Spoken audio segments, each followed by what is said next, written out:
Di sebuah wilayah Kalimantan yang luas dan subur, terbentang sebuah perkebunan sawit yang dikelola dengan rapi. Dari kejauhan, hamparan pohon sawit terlihat seperti pola garis hijau yang tak berujung. Setiap baris tertanam dengan jarak yang sama, membuatnya tampak seperti deretan tiang hijau yang berdiri kukuh. Tanah di bawahnya bersih dari semak liar, menandakan perkebunan itu dirawat dengan baik oleh para pekerja yang setiap hari berkeliling, mengecek kondisi pohon dan buah. Saat matahari naik perlahan, sinarnya menembus sela-sela daun sawit yang lebat, menciptakan kilau keemasan yang hangat. Hawa pagi masih lembut, membawa aroma tanah basah dan suara-suara alam yang memenuhi udara.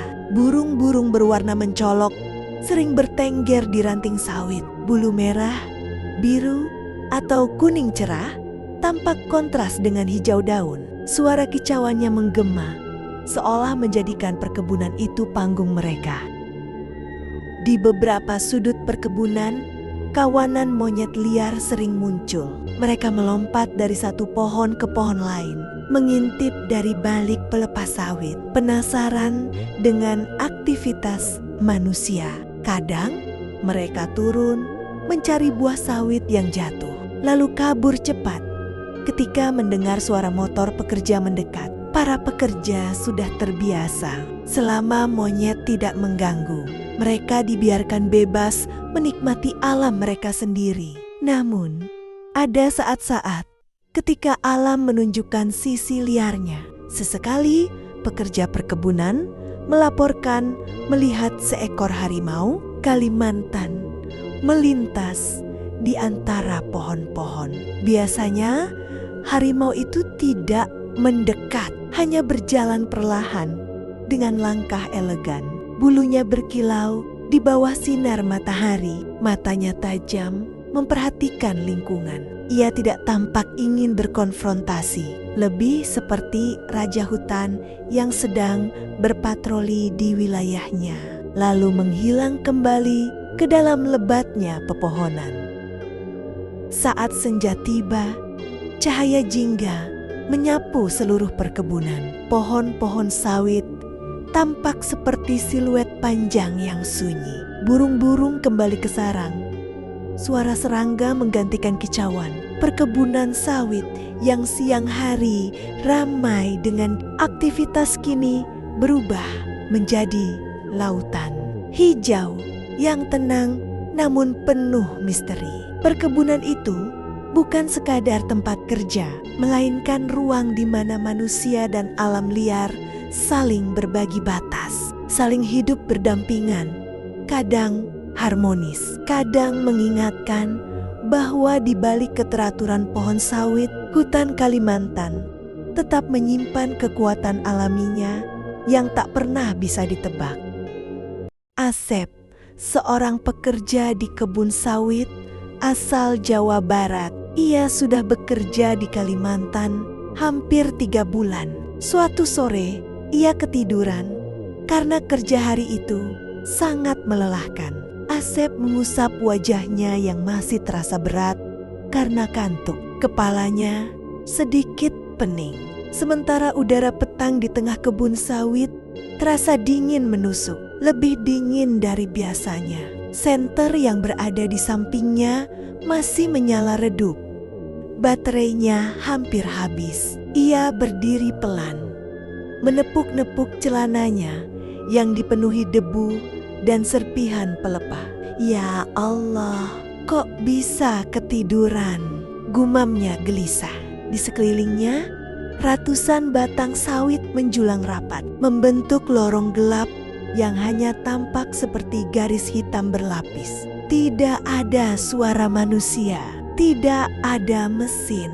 Yang terdengar hanya desis angin yang menyeret dedaunan kering di tanah. Dan suara jarang, sangat jarang, burung malam yang berderi. Asep memutuskan untuk pulang. Ia memungut karung kecil dan parang, lalu melangkah cepat menuju jalan setapak. Namun baru beberapa langkah, suara ranting patah dari arah belakang. Langkah Asep langsung terhenti. Dadanya berdegup keras, tapi ia berusaha tetap tenang. "Monyet kali ya," katanya pada diri sendiri. Ia memaksakan kaki melangkah lagi, tapi setelah 2 langkah,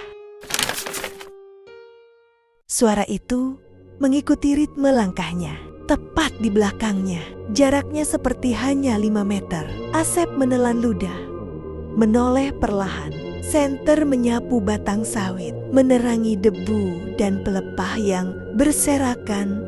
Kosong, hanya gelap yang seperti memerangkap cahaya. "Siapa?" Saat Asep mencoba bicara, meski suaranya terdengar patah, tidak ada jawaban. Ia mempercepat langkah.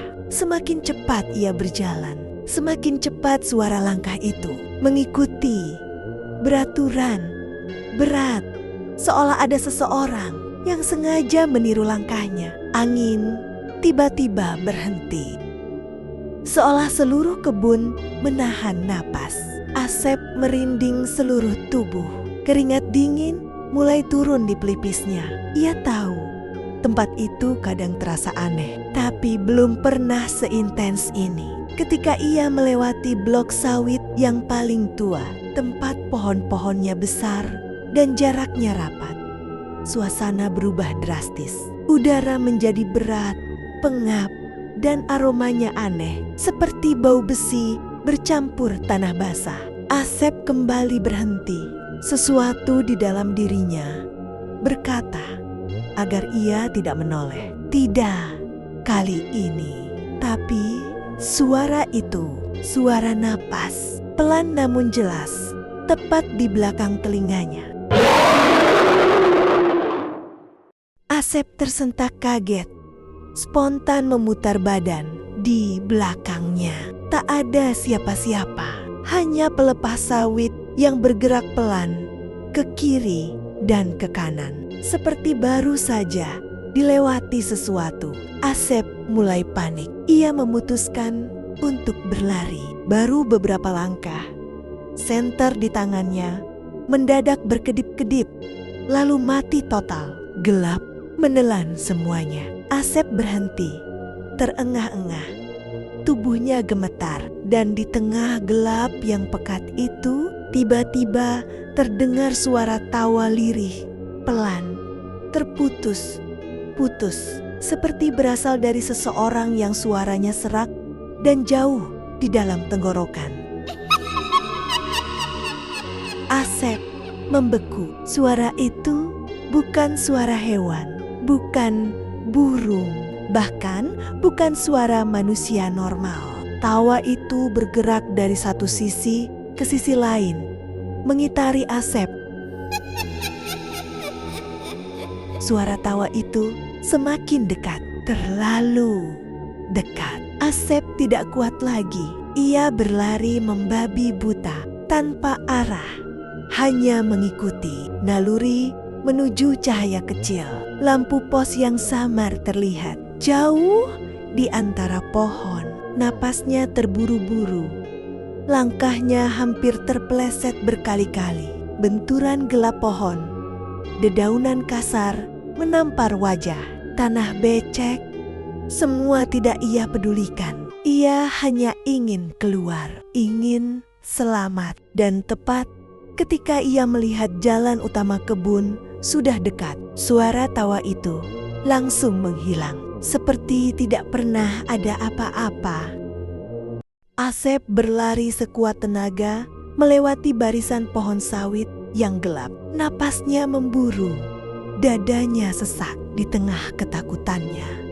Ia melihat cahaya lampu redup di kejauhan. Ada beberapa sosok berdiri di dekat tumpukan pelepah sawit, seperti para pekerja lain yang masih lembur. Jantung Asep sedikit lega. Alhamdulillah, masih ada orang lembur, pikirnya sambil mempercepat langkah. Ketika ia semakin dekat, sosok-sosok itu terlihat seperti rekan satu regunya. Baju kerja yang sama, topi kebun yang sama, posisi berdiri seperti orang sedang beristirahat. Tapi ada yang ganjil. Mereka berdiri terlalu diam, seakan patung. Tak ada suara, tak ada helaan napas, tak ada gerakan kecil sekalipun. Asep menyapa dengan napas masih terengah. Bang, belum pulang. Tidak ada satupun yang menjawab. Mereka tetap diam, menghadap ke arah tanah. Asep menelan ludah. Rasa lega tadi berubah jadi dingin, menyusup ke tulang. Ia mencoba menyapa lagi, lebih keras, Bang. Dan tiba-tiba, secara bersamaan, mereka semua menoleh ke arah Asep. Gerakannya cepat, kaku, serempak seperti boneka yang baru diputar kepalanya. Lampu kerja yang menggantung memantulkan wajah mereka. Bukan wajah manusia normal. Kulit pucat, keabu-abuan, mata kosong melotot tanpa kelopak. Mulut separuh robek, seperti tersenyum, tapi tidak sepenuhnya manusiawi. Tubuh mereka berdiri tegak tanpa ekspresi.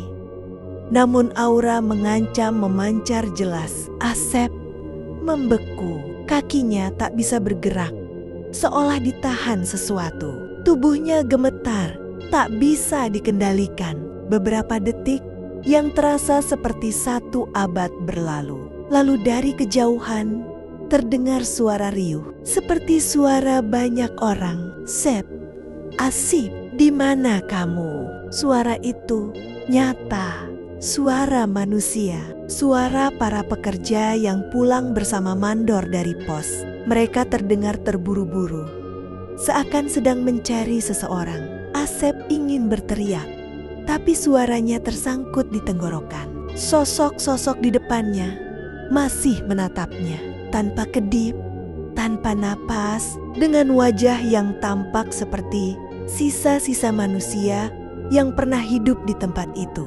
Dan suara panggilan itu semakin dekat, semakin jelas, semakin mendesak. Asep akhirnya tersentak saat suara panggilan itu semakin dekat. Dari balik lorong sawit yang gelap muncul beberapa warga sekaligus pekerja kebun yang membawa senter besar dan lampu kepala. Mereka berlari kecil sambil terus memanggil, Asep, Asep, sini, kamu di mana? Saat cahaya senter mereka menyentuh wajah Asep, tubuhnya seperti kembali bisa bergerak. Ia langsung berlari ke arah mereka dengan napas terengah, wajah pucat dan baju penuh debu. Para warga terkejut melihat kondisinya. Ya Allah, Sep, kamu gak apa-apa. Seorang mandor memegang bahunya, memastikan ia tidak jatuh. Asep hanya bisa menunjuk ke arah lorong tempat sosok-sosok menyeramkan itu berdiri. Namun, ketika para warga menyorotkan senter ke sana, lorong itu kosong, hanya pohon sawit, kabut tipis, dan daun kering yang berjatuhan. Mereka saling pandang, sebagian khawatir, sebagian penasaran. Di perjalanan kembali ke mes, Asep akhirnya bisa berbicara. Ia menceritakan semuanya, mulai dari suara langkah, bayangan pekerja, hingga sosok-sosok yang menoleh bersamaan dengan wajah yang bukan lagi wajah manusia. Semua yang mendengarnya terdiam. Tidak ada yang menertawakan, tidak ada yang memotong ceritanya. Seolah setiap orang di situ tahu bahwa kebun sawit malam hari memang menyimpan sesuatu yang tidak pernah ingin terlihat. Sesampainya di mes, mereka memastikan pintu terkunci rapat. Asep duduk lama sambil menenangkan napas, ditemani segelas air hangat. Para pekerja lainnya juga memilih tiduran berdekatan, enggan berjauhan malam itu. Tidak ada yang berkata, itu cuma bayangan, atau kamu kecapean, karena mereka juga tahu kadang yang muncul di kebun bukan sekadar hewan buas. Malam itu berakhir tanpa penjelasan, dan setelahnya Asep tidak pernah lagi lembur sendirian.